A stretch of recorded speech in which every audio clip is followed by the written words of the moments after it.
Olá pessoal, boa tarde ou boa noite para quem for assistir o vídeo mais tarde.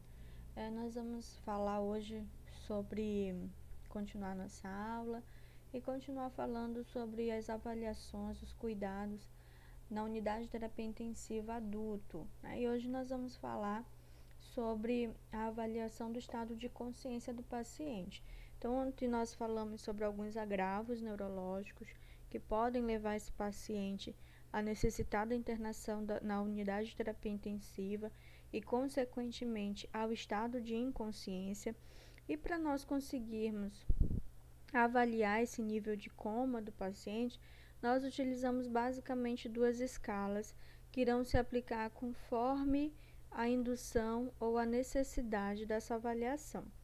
Então, vamos começar falando da escala de Hansai. A escala de Hansai, ela é uma escala que nós vamos utilizar para avaliar o nível de sedação do paciente, tá? Então, avalia o grau de sedação quando o paciente ele está fazendo uso de medicamentos sedativos ou de algum fármaco, né, sedativo, e nisso existe um grau, né, um valor que vai ser atribuído para essa sedação que varia de 0 a 6.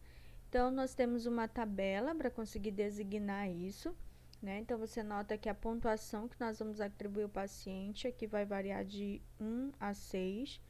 E aí, a pontuação mínima que um paciente pode ter é 1 e a pontuação máxima é 6. Então, nós atribuímos a pontuação de 1 ao paciente que está sedado, mas ou encontra-se ansioso, agitado ou impaciente. 2, paciente cooperativo, orientado e tranquilo. Coloquei até a imagenzinha aqui, as imagens para nós conseguirmos gravar melhor, né? Então, aqui, ó, na escala de Hansai, nós atribuímos um ponto a um paciente que ele está agitado, ele demonstra agitação, acordado, ansioso ou inquieto. Nós atribuímos 2, né, nessa escala, para um paciente que ele está cooperativo, desperto, colaborativo, orientado e tranquilo. Nós atribuímos uma pontuação de 3 quando esse paciente apresenta sonolência, né, ele apresenta-se sonolento, desperta quando nós chamamos e responsivo a comandos. Quando pedimos para ele mexer a mão, mexer o braço, ele mexe normalmente. Então, a gente coloca aí uma pontuação de 3 pontos, mesmo que ele esteja sonolento.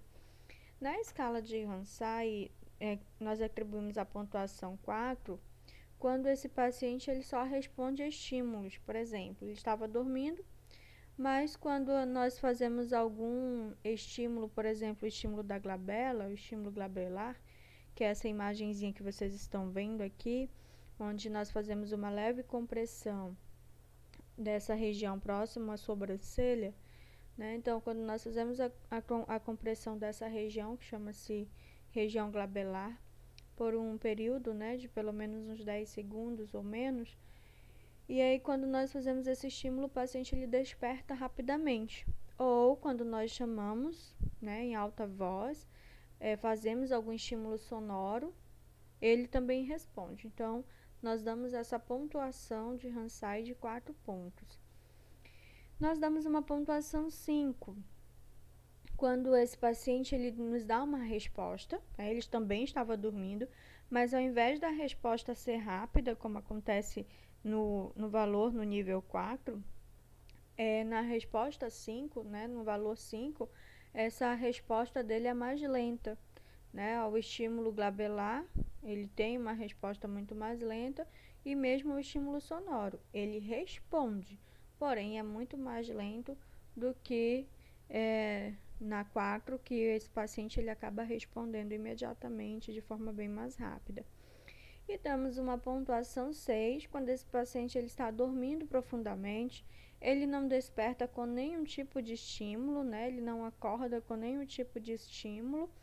E aí nós damos, e claro, está sedado, fazendo uso de medicamentos sedativos, e aí ele não acorda. Então, a gente avalia e coloca uma pontuação de 6 pontos quando se fala da escala de Hansai. A outra escala que nós utilizamos é a escala de Glasgow. Na escala de Glasgow, nós avaliamos o nível de inconsciência do paciente, né, por traumas, lesões cerebrais. Então, nós vamos conseguir fazer essa avaliação através da resposta ocular, da resposta verbal e da resposta motora. Então, só um conceito básico.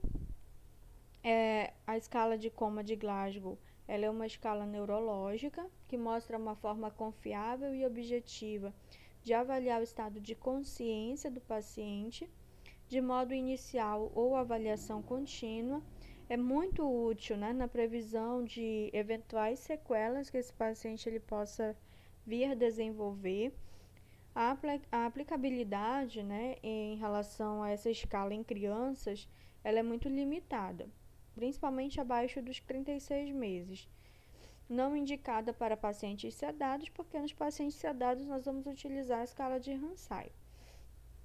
Como eu falei, avaliamos 3 respostas para verificar a consciência do paciente: abertura ocular, resposta verbal e resposta motora. Então, como que nós fazemos, né? Ou como que a enfermagem, a medicina utiliza-se para conseguir fazer essa avaliação? Aí a gente segue uma sequência, que houve uma atualização em relação a essa escala, que nós vamos ver daqui a pouco, e a gente segue uma sequência importante. Quando vai se avaliar, fazer o uso dessa escala, é importante verificar fatores que interferem com a comunicação, capacidade de resposta e outras lesões, eu vou detalhar isso daqui a pouco. Observação. Observe, né, a abertura ocular, o conteúdo do discurso e os movimentos dos hemicorpos direito e esquerdo. Estimule, né, um outro passo que a gente tem. Estimulação sonora, ordem em tom de voz normal ou em voz alta. Estimulação física, pressão nas extremidades dos dedos, trapézio, incisura supraorbitária. E por fim, depois que nós verificamos, observamos e estimulamos, nós vamos atribuir as pontuações. Assim como na escala de Ramsay, na escala de Glasgow nós atribuímos a pontuação ao paciente. Claro, dividindo essa pontuação em resposta ocular, resposta verbal e resposta motora. Depois que eu atribuir a pontuação para cada uma dessas avaliações, eu vou somá-las, que vai me dar o total dessa resposta quanto à escala de Glasgow, né, o nível de consciência do paciente.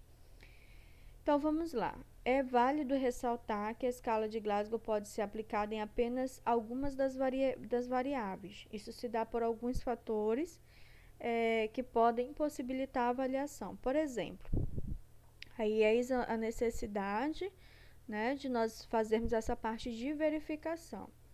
Fatores pré-existentes, linguagem ou diferenças culturais. Se você está se comunicando, né? Você chegou lá para avaliar uma resposta verbal. Se pergunta, faz perguntas a essa pessoa.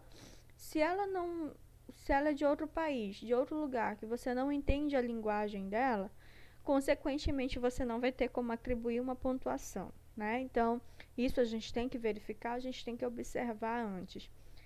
E também, às vezes, por questões da própria dificuldade, né, de fala, pode ser que a pessoa já tenha, ou auditiva, que vai fazer com que ela não consiga te dar uma resposta, mas não significa que foi por uma lesão neurológica, foi por uma lesão que essa pessoa sofreu naquele momento.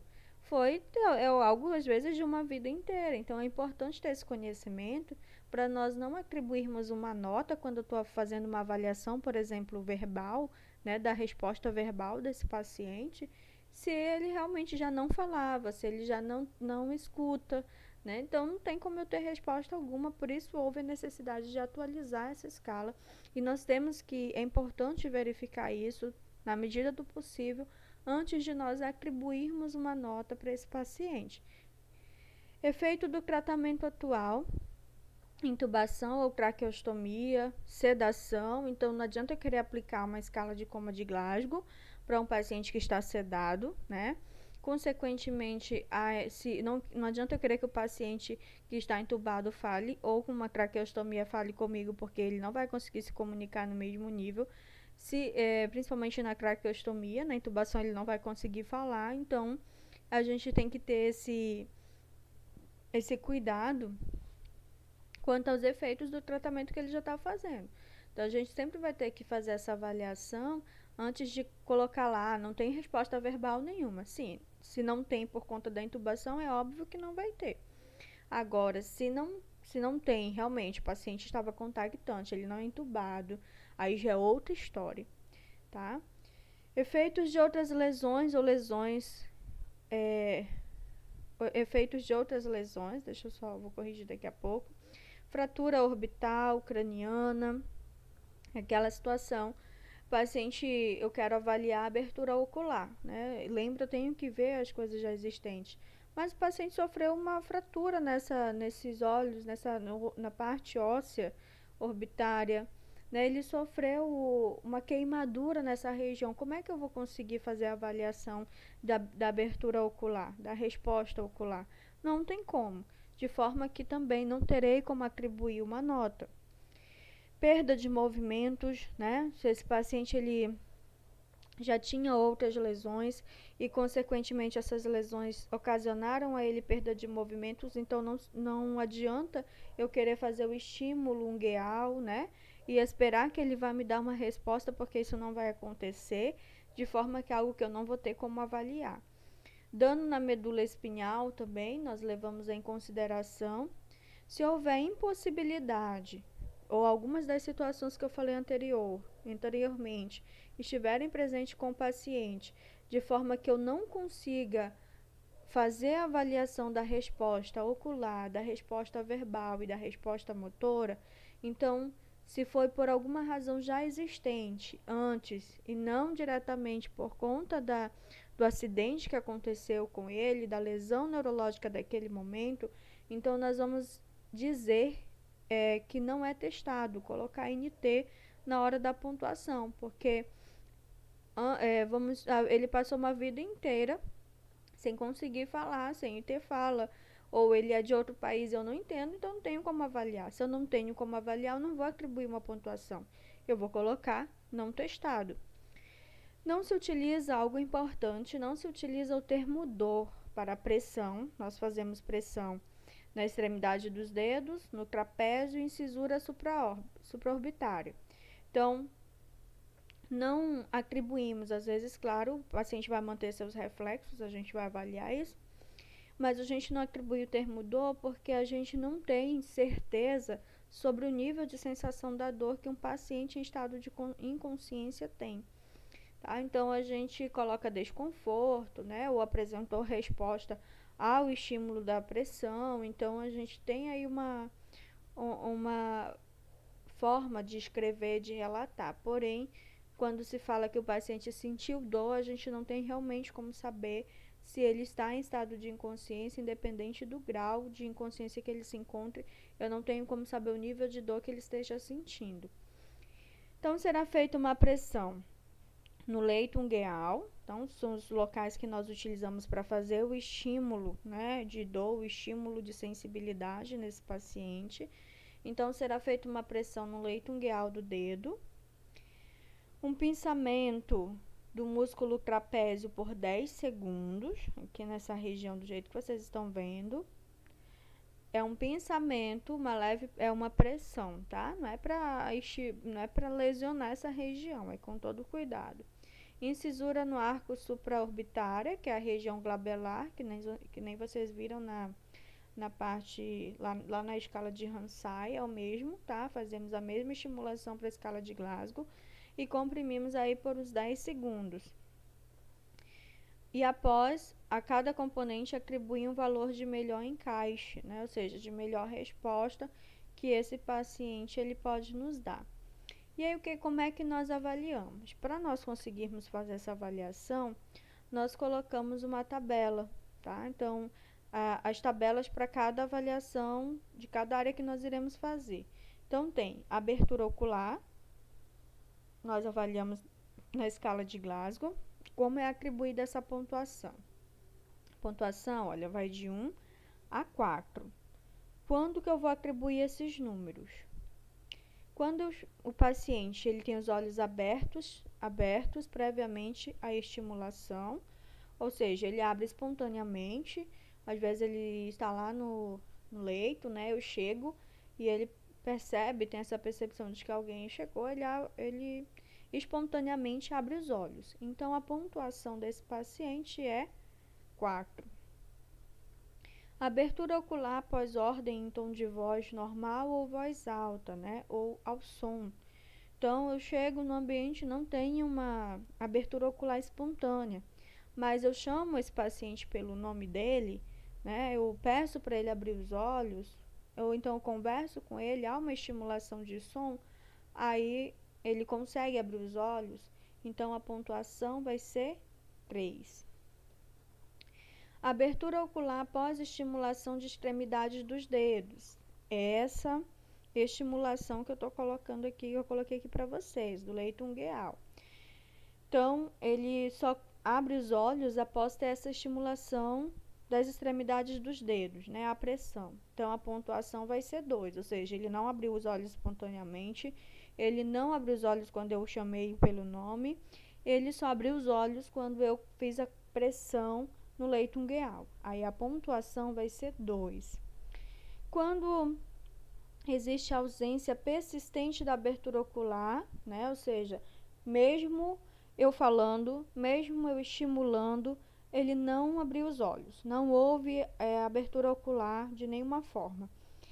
E eu sei, né, já verifiquei que esse paciente não teve queimadura, não teve fratura, ele sempre abriu os olhos normalmente, então sei que nada anteriormente, fatores anteriores não vão interferir nessa abertura ocular. O que está interferindo nessa abertura ocular é a lesão que levou ele a essa internação naquele momento. Então, nesse caso, não houve resposta à minha voz, não houve abertura ocular. A minha voz não houve abertura ocular quando eu fiz o estímulo do leito ungueal.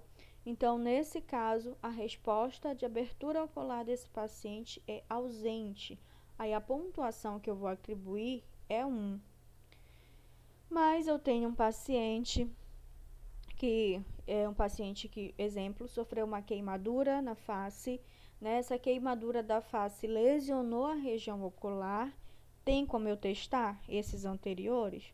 Não, não vai ter, né? Então, se não tem como eu testar nenhum desses anteriores, o que eu vou colocar? NT, não testável, não vou atribuir nota nenhuma.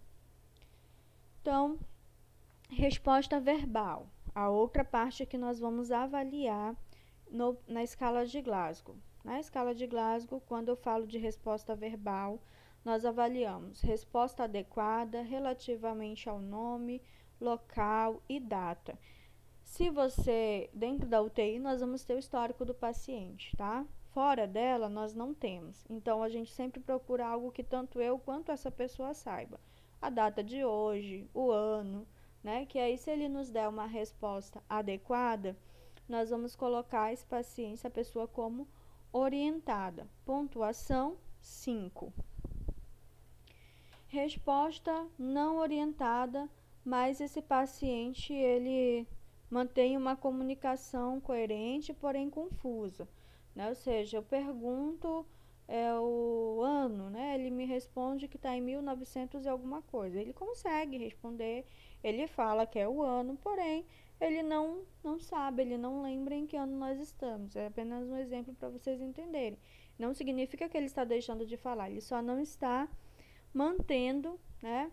Só não está orientado em relação a esse tempo ou ao local que ele se encontra. Então, é uma resposta confusa. Aí, a pontuação que eu vou atribuir a esse paciente é 4.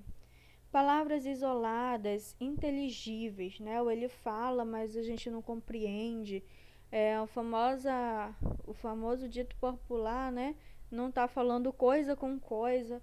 Então, nesse tipo de situação em que essas palavras não são, nós não conseguimos compreender, mesmo que ele esteja falando, ele apenas fala, né, apenas palavras, aí nós atribuímos uma pontuação de 3 pontos. Mas ele não fala, né? Ele não me dá uma resposta adequada, ele não me dá uma resposta confusa, ele não fala nada, ele apenas consegue expressar gemidos, sons. Aí, nesse caso, a pontuação que eu vou atribuir a esse paciente é de 2 pontos. Mas quando há uma ausência de resposta audível, seja de gemidos, seja de palavras, seja de respostas confusas ou não, quando há ausência de resposta audível, ou seja, está ausente, a pontuação desse paciente vai ser 1. Mas, né, quando eu tenho um paciente que ele já não falava antes, ou é um paciente no qual eu não entendo a língua que esse paciente fala, não tem como eu avaliar se está incoerente, não tem como eu avaliar se ele está me dando uma resposta orientada, né? Não tem como eu avaliar se essas palavras geralmente são inteligíveis. Se não tem como eu avaliar, consequentemente, não testável. Só atribuo NT, não atribuo nenhum número, nenhuma pontuação. Melhor resposta motora, né? Ou avaliação de resposta motora. Então, nós atribuímos pontuações de resposta motora, não sei se vocês observaram. Rapidinho, só para a gente voltar aqui e relembrar. Abertura ocular, a pontuação vai de 1 a 4. Resposta verbal, de 1 a 5. E resposta motora, de 1 a 6, tá? Então, na resposta motora, o que nós avaliamos? Cumprimento de ordens com 2 ações, ou seja, mexe a mão direita, né? Ou mexe o braço, mexe o pé. Então, se ele consegue cumprir essas 2 ações que eu posso solicitar, então a pontuação desse paciente vai ser 6. Elevação da mão acima do nível da clavícula ao estímulo na cabeça e pescoço, né? Então, ou seja, eu faço o estímulo no trapézio, né? E de repente ele consegue elevar a mão até essa região, ou seja, ele consegue localizar alguma coisa ou dor ou sensibilidade que tenha tido nessa região, a pontuação que eu vou atribuir é 5. Flexão rápida do membro superior ao nível do cotovelo, padrão predominantemente não anormal. Flexão normal, vou já colocar essa imagem para vocês. Deixa eu passar aqui. Aqui, ó, flexão anormal. No caso, o que nós lemos ali foi normal. Flexão rápida, variável, né? Afastamento do braço relativamente ao corpo. Então, esse tipo de movimento aqui é considerado uma flexão normal. Então, nesse caso aqui, a pontuação é 4. Flexão do membro superior ao nível do cotovelo, padrão predominantemente claramente anormal. Flexão anormal. É uma flexão mais lenta, aproximação do braço relativamente ao tórax, né, como se estivesse unindo esse braço ao tórax. Rotação do membro, né, você nota aqui, ó, a rotação do membro para a parte do corpo. Cerramento dos polegares, ele fecha bem os polegares. E extensão do membro inferior, que aqui não aparece no restante da imagem, mas há uma extensão do membro inferior. Então, esse tipo de flexão é uma flexão dita como anormal. Então, a pontuação que nós vamos atribuir é 3. Porém, quando o paciente apresenta extensão dos membros superiores ao nível do cotovelo, né, ele hiperestende esses membros superiores, há uma extensão, então a pontuação é 2. Aquela parte de descerebração, descorticação, tá? Que a gente viu até na aula de ontem em relação às alterações que esse paciente ele pode apresentar. A ausência de movimentos dos membros superiores e inferiores sem fatores de interferência, né? Ou seja, ele não faz nenhum tipo de movimento com os membros. Mesmo eu fazendo estímulo no trapézio, né? Mesmo Geralmente nós utilizamos o trapézio para fazer essa parte do estímulo. Ele não tem nenhum tipo de reação do leito ungueal, ele não consegue fazer o movimento de retirada de flexão normal. Então, nesses casos, a gente diz que é ausente a resposta desse paciente, a pontuação que nós vamos atribuir é 1. Agora, se eu tenho um paciente, por exemplo, que ele já tinha uma lesão anterior, que ele já não tinha movimentos mesmo nesses membros, em um dos lados ou no lado que eu estou avaliando, né, dependendo do comprometimento que ele já tenha tido antes, ou ele sofreu uma fratura, né, no local onde eu estou avaliando. Então, não tem como eu testar essa resposta. Se não tem como eu testar, só vou atribuir NT. Então, antes de eu colocar aqui as alterações que aconteceu, só para vocês relembrarem ou entenderem que é motivo de concurso isso, e também é importante, né, para levar como aprendizado para a prática, depois que você atribui pontuação para cada uma dessas avaliações, abertura ocular, resposta verbal e resposta motora, você vai somar essa pontuação. Por exemplo, então, aqui eu tenho abertura, vamos supor, eu tenho um paciente, né? Olhos abertos previamente à estimulação, ou seja, ele teve uma abertura ocular espontânea. A minha pontuação para esse paciente é 4. Aí eu fui verificar as respostas desse paciente, mas as respostas que ele me deu foram confusas. Então, a pontuação que eu fui atribuindo foi 4, que no caso eu tenho agora 4 mais 4, 8 pontos. E aí eu fui ver a resposta motora desse paciente, né? E ele fez o estímulo no trapézio, imediatamente ele levou as mãos até o pescoço, ou seja, uma resposta localizadora, resposta motora consegue localizar. Eu dou uma pontuação de 5. E aí eu somo os 8 pontos das duas respostas anteriores aos 5, que no caso eu vou ter 13 pontos total na escala de coma de Glasgow. Então, o Glasgow desse paciente é 13, tá? Então, sempre entendam isso, que eu faço essas avaliações de forma separada, mas depois eu vou pegar essas pontuações e vou somar as 3, que vai dar o total do Glasgow desse paciente. Por isso que a resposta mínima na escala de Glasgow que um paciente pode ter é 3 pontos, né? Porque você nota que a nota mínima aqui é 1, 1, e aí somando pode dar 3 pontos.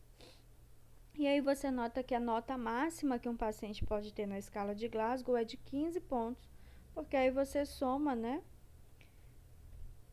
Os 4, 5 e os 6, que vai dar um total de 15 pontos para esse paciente, tá? Então, resposta mínima 3 na escala de coma de Glasgow, resposta máxima 15. Para eu ter essa pontuação, eu vou somar cada uma das avaliações: abertura ocular, resposta verbal e resposta motora. Eu vou colocar aqui o resumo das alterações da escala de Glasgow. Antes, né? A escala de Glasgow, a gente não tinha essa parte do NT. Foi a única coisa que mudou. Tá? Então, o que nós não tínhamos mesmo era não testável. E nós atribuíamos ponto, por exemplo, se não tinha resposta, seja por alguma alteração prévia ou não, a gente sempre atribuía 1, de forma que isso influenciava, claro, no diagnóstico melhor do paciente. E agora, né, nós temos o NT, que se eu percebo que não tem como eu testar, então não tem como eu atribuir ponto. Essa foi a atualização. Aí eu coloquei só o resumo geral aqui para vocês, que não muda muito. E uma interpretação em relação a essas escalas. Nós colocamos um trauma leve, né, encefálico, quando a pontuação desse paciente é de 13 a 15. Lembra que ainda agora eu atribuí 13 pontos para o meu paciente. Então, significa que o nível de trauma dele em relação ao estado de consciência, que levou a lesão para a inconsciência dele, é leve. Aí, se for de 9 a 12, eu já tenho um paciente com um nível de trauma moderado. Agora, se eu vou fazer a soma das 3 avaliações e eu tenho uma pontuação de 3 a 8, o nível de trauma desse paciente é grave. né? E aí tem riscos, diferentes riscos quanto aos danos neurológicos que esse paciente ele pode ter. Uma outra avaliação que nós fazemos, juntamente utilizando essas escalas, aqui não vai uma escala, que é uma avaliação do diâmetro da pupila, que acompanhada da escala de Glasgow, vocês sempre vão notar essa referência em relação ao diâmetro da pupila. É muito importante também para as nossas anotações, quando nós lemos o prontuário e observamos. Então, nessa avaliação das pupilas, é a reatividade dessas pupilas à luz, ao estímulo de luz, tá? De iluminação. Então, a gente utiliza aquela lanterninha, né? O médico ou o enfermeiro utiliza a lanterna para fazer esse estímulo de reação, estímulo de luz e verificar a resposta dessas pupilas. Aí nós colocamos, né, como podem ficar essas pupilas dependendo do nível de lesão. Então, nós chamamos pupilas isocóricas as pupilas normais, ou seja, que tem uma reatividade normal em relação à contração e relaxamento dessas pupilas e dilatação. Então, são simétricas e reagem normalmente à luz. Condição normal, porém deve ser reavaliada constantemente, porque o uso de medicamentos, ou lembrem que a lesão neurológica ela pode ser primária ou secundária, né, de forma que às vezes no primeiro momento tudo pode parecer normal, mas depois esse paciente vai mostrar complicações. Uma complicação que pode existir, alteração, é a miose. A miose é quando, mesmo eu fazendo o estímulo e a retirada de iluminação, esse paciente ele permanece sempre do mesmo jeito, com as pupilas contraídas. As duas pupilas contraídas, como vocês podem ver. Sem reação à luz, né? Com ou sem reação à luz, fica do mesmo jeito. Isso geralmente pode estar relacionado a uma lesão no sistema nervoso central ou mesmo um abuso de drogas, causando intoxicação e levando a debilidade nesse movimento e demonstrando uma lesão neurológica por conta disso. E existem as pupilas anisocóricas, que é quando uma pupila está dilatada e a outra está contraída, ou seja, elas não são simétricas, são assimétricas. E pode estar relacionado ao acidente vascular encefálico, né, cerebral, ou traumatismo craniano, o paciente ele pode apresentar essa alteração. E existe a migríase, quando as pupilas permanecem dilatadas com ou sem estímulo à luz. Geralmente está relacionado a um ambiente com pouca iluminação, anóxia ou hipóxia severa, inconsciência, né, anóxia, déficit de oxigenação, principalmente das células cerebrais, inconsciência, estado de choque, parada cardíaca, hemorragia e traumatismo crânioencefálico podem levar o paciente a apresentar migríase. Então, essas são as avaliações que são feitas para nível de consciência. A escala de Ramsay em pacientes sedados, né, e a escala de Glasgow em traumas, né, em nível em inconsciência por conta de traumas e lesões neurológicas. E junto a essas duas escalas, nós podemos também fazer a avaliação do diâmetro das pupilas. Então, vou ficar disponível para tirar dúvidas de vocês. Vou deixar uma atividade para vocês conseguirem aplicar a avaliação da escala de Ramsay e da escala de Coma de Glasgow na atividade, bom? Então, qualquer coisa é só chamar pelo WhatsApp.